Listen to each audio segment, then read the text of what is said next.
Some say that it was about 10,000 years ago when the first small bands of wandering hunters appeared along the eastern flanks of the Rockies and settled the area that we call Montana. This is Wanderlust in Absarokee, Montana. Absarokee is often referred to as the biggest little town in the Big Sky country. Gladys Kelly Beasley moved to Absarokee in 1905 to teach school. They had never had a school teacher before.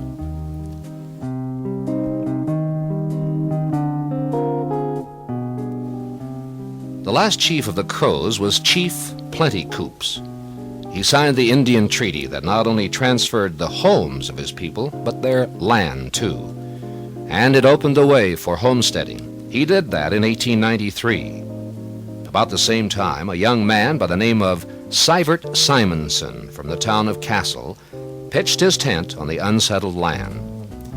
Castle is now a ghost town near White Sulphur Springs.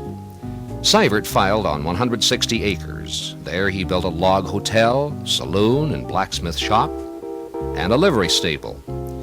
It became a trading post that served the mountain area south. It was the home of the Crow. They called it Absarokee. It was Sivert Simonson's town.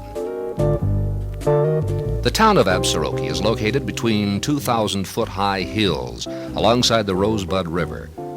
The Rosebud itself flows into the Stillwater, just a couple of miles downstream. This is backcountry. It was the headquarters for the Crow Indian Reservation. There used to be buffalo wallows there. The Indians used the wallows as cemeteries. Then after the white man came, the Indians were forced to change some of their customs. They couldn't bury their dead in sandstone rock caves along the valley, as they had done before. They couldn't bury their dead on platforms in cottonwood trees, as was the custom of many of the Plains tribes.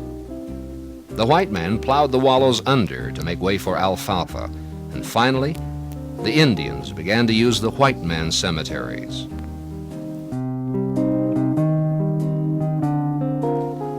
Absarokee was similar to other towns during the late 1800s and early 1900s.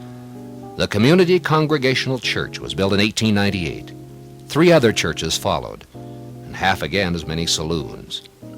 People would come to Absarokee on a Saturday night to raise Cain. They'd stay over Sunday and eat fried chicken and berry pie at the Old J Hotel.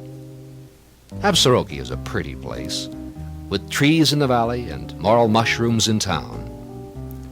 This has been an oasis here on Wanderlust, on a twisting drive through Montana.